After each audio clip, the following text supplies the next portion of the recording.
कनकमया मोर मुकुट विलसै विलसै,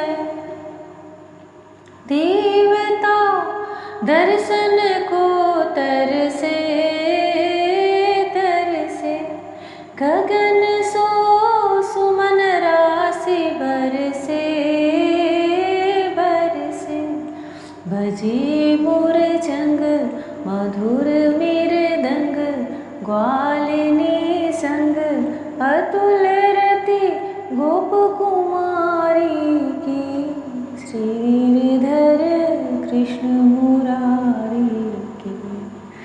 जय श्री कृष्णा मेरी सोल फैमिली, आध्यात्म आपके अपने चैनल पर आप सबका बहुत बहुत स्वागत है। श्रीमद् भागवत महापुराण का तृतीय स्कंद 24वां अध्याय, श्री कपिल देव जी का जन्म। जब भगवान का अवतार होता है, जन्म होता है, तो सारी सृष्टि नृत्य करने लगती है, प्रसन्न हो जाती है, झूमने लगती है, क्योंकि हम सब उन्हीं की रचना है, उन्हीं का अस्तित्व है, उन्हीं की आत्मा है, उन्हीं की पहचान है।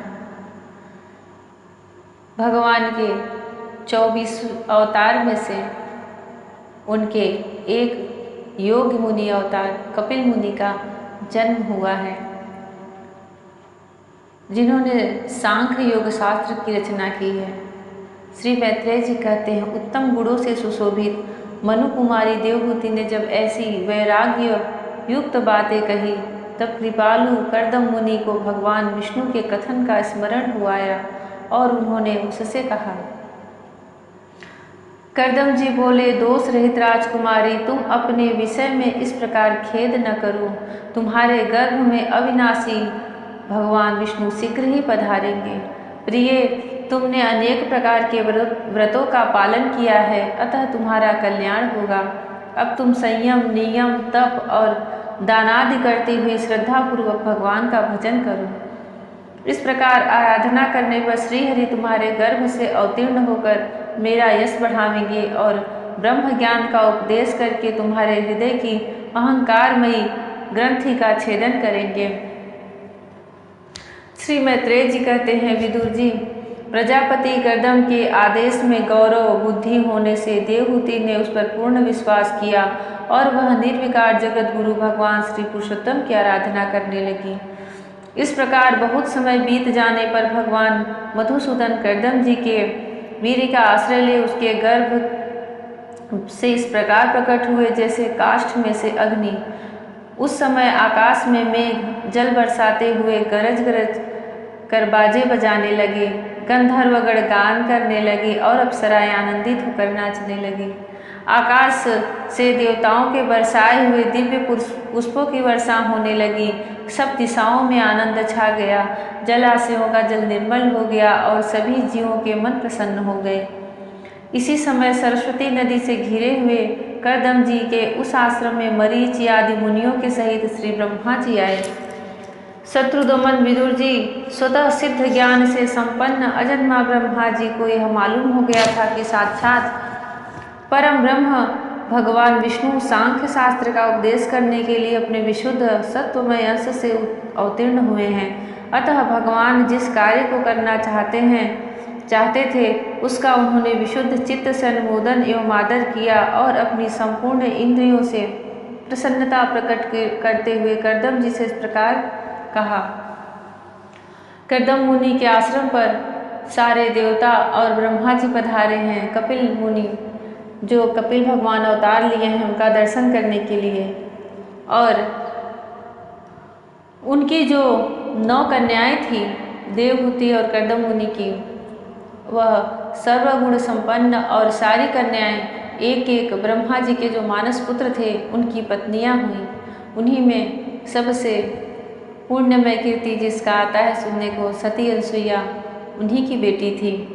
श्री ब्रह्मा जी ने कहा, प्रिय कर्दम, तुम दूसरों को मान देने वाले हो। तुमने मेरा सम्मान करते हुए जो मेरी आज्ञा का पालन किया है, इससे तुम्हारे द्वारा निष्कपट भाव से मेरी पूजा संपन्न हुई है।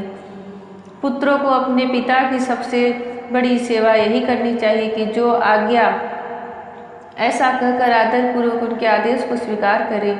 बेटा, तुम सभ्य हो, तुम्हारी ये सुंदरी कन्याएं अपने वंशों द्वारा इस सृष्टि को अनेक प्रकार से बढ़ावेंगी। अब तुम इन मरीच आदि मुनिवरों को इनके स्वभाव और रुचि के अनुसार अपनी कन्याएं समर्पित करो और संसार में अपना सुयश फैलाओ। मुने, मैं जानता हूँ जो संपूर्ण प्राणियों की निधि हैं, उनके अभीष्ट मनोरथ पूर्ण करने वाले हैं, वे आदि पुरुष श्री नारायण ही अपनी योग माया से कपिल के रूप में अवतीर्ण हुए हैं। फिर देवहूति से बोले, राजकुमारी, सुनहरे बाल, कमल जैसे विशाल नेत्र और कमलांकित चरण कमलों वाले शिशु के रूप में कैटभासुर को मारने वाले साक्षात श्रीहरि ने ही ज्ञान विज्ञान द्वारा कर्मों की वासनाओं का मूलोच्छेदन करने के लिए तेरे गर्भ में प्रवेश किया है। ये अविद्या जनित मोह की ग्रंथियों को काटकर पृथ्वी में स्वच्छंद विचरेंगे।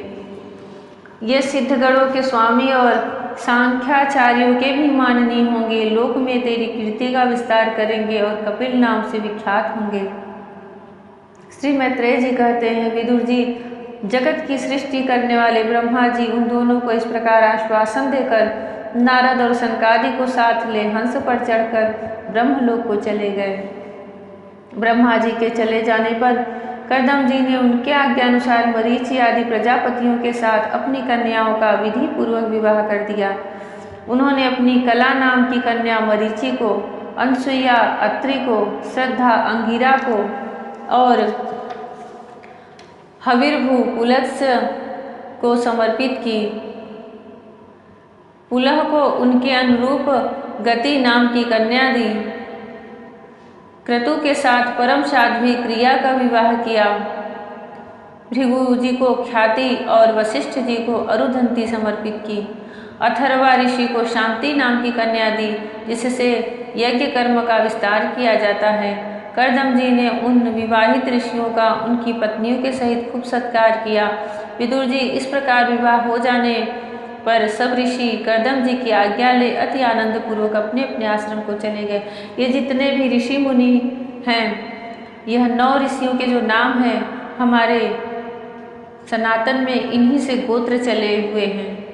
इन्हीं के वंश से जो गोत्र आए हैं, हम लोग भी उन्हीं गोत्रों में से हैं।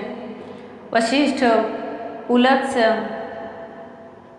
भृगु, पुलह, ये सब जितने भी ऋषि मुनि हैं, सबके वंश से ही हमारी सृष्टि चलती है।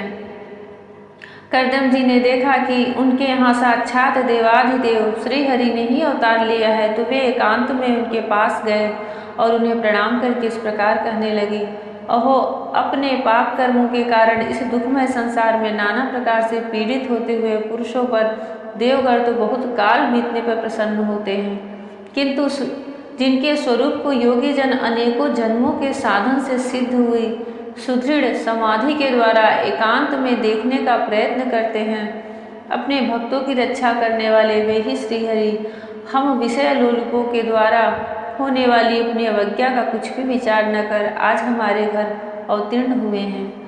आप वास्तव में अपने भक्तों का मान बढ़ाने वाले हैं। आपने अपने वचनों को सत्य करने और सांख्य योग का उपदेश करने के लिए ही मेरे यहाँ अवतार लिया है। भगवान, आप प्राकृत रूप से रहित हैं। आपके जो चतुर्भुज आदि अलौकिक रूप हैं, वे ही आपके योग्य हैं तथा जो मनुष्य सदृश रूप आपके प्रियों को भक्तों को प्रिय लगते हैं, वे भी आपको रुचिकर प्रतीत होते हैं। आपका पाद पीठ तत्व ज्ञान की इच्छा से विद्वानों द्वारा सर्वदा वंदनीय है तथा आप ऐश्वर्य, वैराग्य, यश, ज्ञान और वीर्य, श्री इन 6 ऐश्वर्यों से परिपूर्ण हैं। मैं आपकी शरण में हूँ। भगवान, आप परम ब्रह्म हैं। आप सारी शक्तियाँ आपके अधीन है। प्रकृति, पुरुष, महतत्व, काल, त्रिविध अहंकार, समस्त लोक एवं लोकपालों के रूप में आप ही प्रकट हैं तथा आप सर्वज्ञ परमात्मा ही इस सारे प्रपंच को चेतन शक्ति के द्वारा अपने में लीन कर लेते हैं। अतः इन सबसे परे भी आप ही हैं। मैं आप भगवान कपिल की शरण लेता हूँ। प्रभु, आपकी कृपा से मैं तीनों रीढ़ों से मुक्त हो गया हूँ और मेरे सभी मनोरथ पूर्ण हो चुके हैं। अब मैं संन्यास मार्ग को ग्रहण कर आपका चिंतन करते हुए शोक रहित होकर विचरूंगा। आप समस्त प्रजाओं के स्वामी हैं, अतएव इसके लिए मैं आपकी आज्ञा चाहता हूँ। अब कर्दम मुनि संन्यास लेने के लिए भगवान से ही प्रार्थना कर रहे हैं, उनसे आज्ञा मांग रहे हैं। श्री भगवान ने कहा, मुने, वैदिक और लौकिक सभी कर्मों में संसार के लिए मेरा कथन ही प्रमाण है, इसलिए मैंने तुम्हें जो कहा था कि मैं तुम्हारे यहाँ जन्म लूँगा, उसे सत्य करने के लिए ही मैंने अवतार लिया है। इस लोक में मेरा यह जन्म लिंग शरीर से युक्त होने की इच्छा वाले, लिंग शरीर से मुक्त होने की इच्छा वाले मुनियों के लिए आत्मदर्शन में उपयोगी प्रकृति आदि तत्वों का विवेचन करने के लिए ही हुआ है। आत्मज्ञान का यह सूक्ष्म मार्ग बहुत समय से लुप्त हो गया है, इसे फिर से प्रवर्तित करने के लिए ही मैंने यह शरीर ग्रहण किया है। ऐसा जानो मुने, मैं आज्ञा देता हूँ, तुम इच्छानुसार जाओ और अपने संपूर्ण कर्म मुझे अर्पण करते हुए दुर्जय मृत्यु को जीत कर मोक्ष पद को प्राप्त करने के लिए मेरा भजन करो। मैं स्वयं प्रकाश और संपूर्ण जीवों के अंतःकरणों में रहने वाला परमात्मा ही हूँ। अतः जब तुम विशुद्ध बुद्धि के द्वारा अपने अंतःकरण में मेरा साक्षात्कार कर लोगे, तब सब प्रकार के शोकों से छूटकर निर्भय पद मोक्ष प्राप्त कर लोगे। माता देवहूति को भी मैं संपूर्ण कर्मों से छुड़ाने वाला आत्मज्ञान प्रदान करूँगा, जिससे यह संसार रूप से पार हो जाएंगी। श्री मैत्रेय जी कहते हैं, भगवान कपिल के इस प्रकार कहने पर प्रजापति कर्दम जी उनकी परिक्रमा कर प्रसन्नतापूर्वक वन को चले गए। वहाँ अहिंसामय संन्यास धर्म का पालन करते हुए वे एकमात्र श्री भगवान की शरण हो गए तथा अग्नि और आश्रम का त्याग करके निसंग भाव से पृथ्वी पर विचरने लगे। जो कार्य कारण से अतीत है, सत्वादि गुणों का प्रकाशक एवं निर्गुण है और अन्य भक्ति से ही प्रत्यक्ष होता है, उस परम ब्रह्म में उन्होंने अपना मन लगा दिया।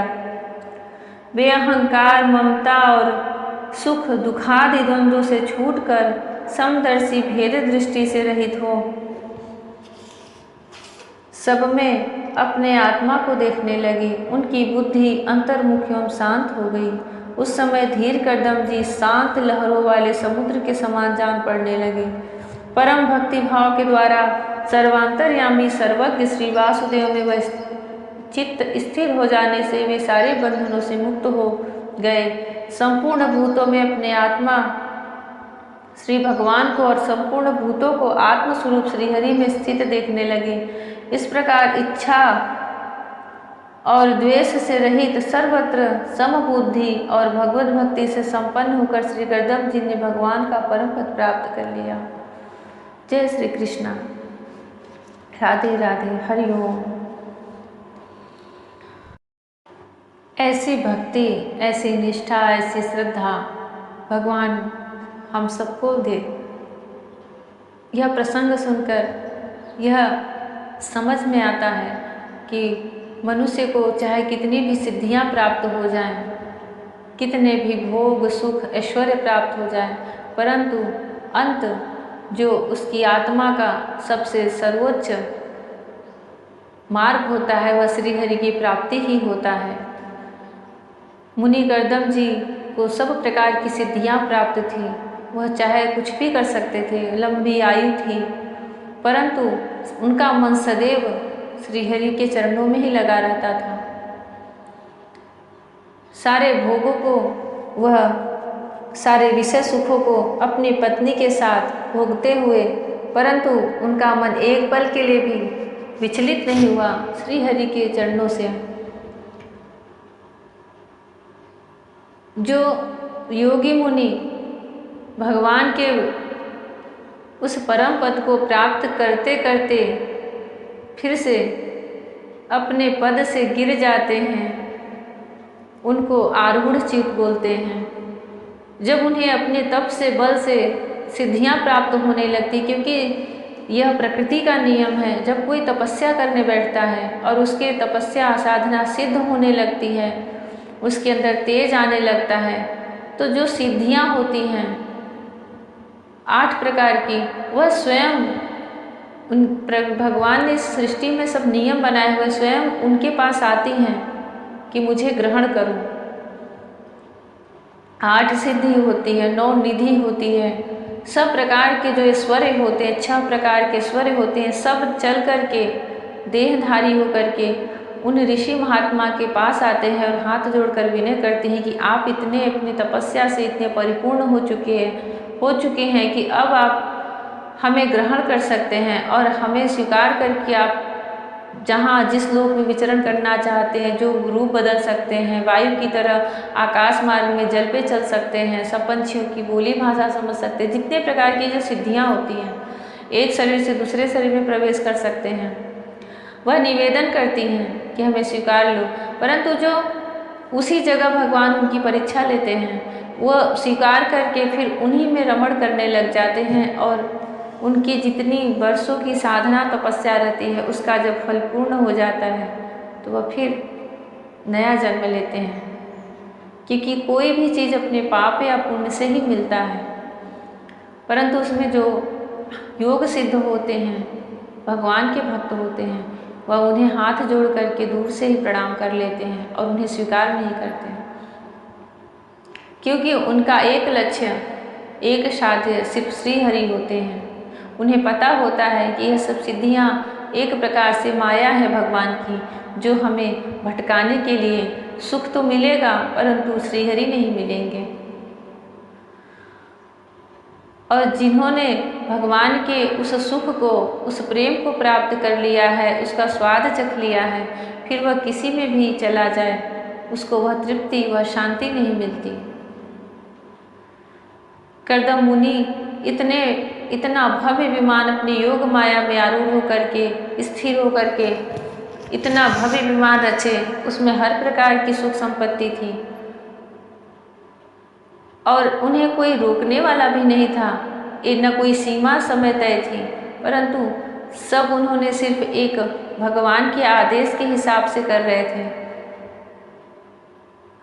अंत में अपने उस आश्रम पर वापस आकर के और देवहूति को उनके पुत्र और पुत्रियों के साथ छोड़ करके उन्होंने वह सबसे परम मार्ग, संन्यास मार्ग लिया, जिसमें योगी जन, मुनिजन बिना किसी आश्रम के विचरते हैं। अग्नि का त्याग करना मतलब कि जो जैसे कोई पकाया हुआ अन्न नहीं खाते, फिर वह वनों के फल फूल जो कुछ मिल जाए, प्राप्त हो जाए, वह सबसे अंत का सबसे परम मार्ग होता है। संन्यास में भी वानप्रस्थ होते हैं, जिसमें कुटी बना के मनुष्य रहता है, ब्रह्मचर्य होते हैं, परंतु जो सबसे परम गति होती है संन्यास की, वह उसमें सब चीज़ों का त्याग कर देता है मनुष्य, सब चीज़ों का। वह बस ऐसे स्वच्छंद होकर विचरण करता है, अपने प्रारब्धवश इस शरीर, जो उसका वह शरीर होता है ना, उसका प्रारब्ध ही उसको झेलता है। माता देवहूति का अभी प्रसंग जो आगे आएगा, उसमें इसी का प्रसंग आता है, इसी की लीला कही जाती है कि वह जब कपिल मुनि उन्हें आत्मज्ञान दे के वह भी उस आश्रम से चले जाते हैं, तो उन्हें शुरू में तो बहुत पीड़ा होती है, क्योंकि उनके पति, पुत्र, पुत्री सब चले जाते हैं, परंतु भगवान उनके जो पुत्र थे उन्हें आत्मज्ञान से संपन्न कर देते हैं। तो वह इतनी बेसुध सी रहती हैं, भगवान में तन्मय रहती हैं, उन्हें ऐसा परम ज्ञान प्राप्त हो जाता है कि संसार में कोई भी सुख स्थिर नहीं है, कोई भी भोग, कोई भी वस्तु स्थिर नहीं है। माता पिता, पति, पुत्र, पुत्री, स्त्री को तो हर वस्तु में सुख प्राप्त होता है, और देवहूति ने ऐसा संपन्न, ऐसा भोग विलास साम्राज्य देखा था, इसलिए उन्हें वह आत्मज्ञान की प्राप्ति भी बहुत सुदृढ़ता से हुई। वह समझ गई कि साक्षात श्री हरि के सिवा इस संसार में कुछ भी सत्य नहीं है, सब माया है, सब मिथ्या है। एक समय के बाद हर चीज का परिणाम दुख में ही परिणित होता है, और उन्हें ऐसा अगाध ज्ञान होता है कि उनका जो देह होता है, उन्हें उस चीज का भी ज्ञान नहीं रह जाता कि मेरा शरीर कैसे चल रहा है। उनका देह प्रारब्ध ही एक तरह से प्रारब्ध होता है, जब तक मनुष्य तब तक वह शरीर जीवित ही रहता है। तो पूरी तरह से सब कुछ अन्न जल का त्याग करके भगवान का चिंतन करती हुई जब तक उनका जीवन था प्रारब्धवश वह इस धरती पर रही, फिर भगवान श्री हरि को प्राप्त हो गई। भगवान सबको अपनी अनन्य भक्ति प्रदान करे, अनन्य ज्ञान प्रदान करे कि संसार में रहते हुए, गृहस्थ में रहते हुए, पति पुत्र बच्चे सबके साथ रहते हुए सबकी मति निर्मल हो, गति निर्मल हो और भगवान से निरंतर प्रेम बना रहे। जय श्री कृष्ण। राधे राधे। हरि ओम।